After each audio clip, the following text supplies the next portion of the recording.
Ịchọpụtagasị ohere nakwazi mkpa ihe ọgbara ọhụrụ ọkachasị nka na ụzụ dị ugbu a na-ịkwalite akụnụba ya nakwazi ezi ọrụ mepetara atọ bụ isiokwu sekpụ ntị na ya bụ ọgbakọ bụ nke achịkọbara site n'aka steeti ya bụ Anambra ma bụrụkwazịla Anambra State Polytechnic nke dị na Mgbakọ. Onye nta aka anyị bụ Chinelo Ọnwụzulike bụ onye ga-ewetara gị akụkọ etu ya bụ ọgbakọ ihe mmemme si wee gaa.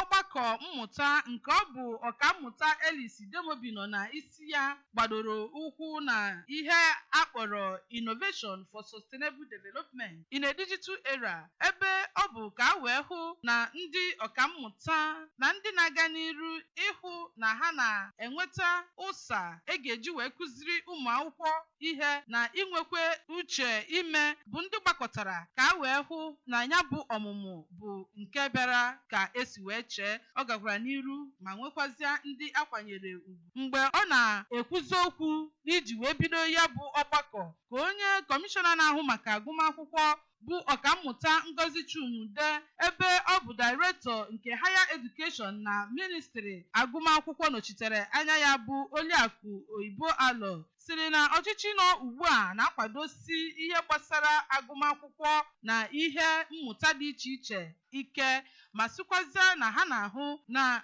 etinyere ihe ekwesịrị ka onye ọbụla na-eme ma mụta ka ọ wee gara ya n'iru. Mgbe ọ na-ekwu okwu na nke ya ka onye Acting Vice Chancellor Chukwuemeka Odumegwu Ojukwu University bụ ọkammụta Kate Omenu ya, onye kwupụtara okwu site na ọkammụta Njideka Ebite si dịka ndị nkụzi na ha kwesịrị ka ha bagide na ihe mmụta na amụma nke a ga-eji wee na-akụziri ụmụaka ihe ọhụụ ha kwesịrị ka ha na-amụta ka ha wee soro ụmụ ibe ha wee bụrụ ndị na-eturu ugo na ụwa ọhụụ nke a. Abụ m Chinelo Ọnwụzulike maka akụkọ ụwa ABS.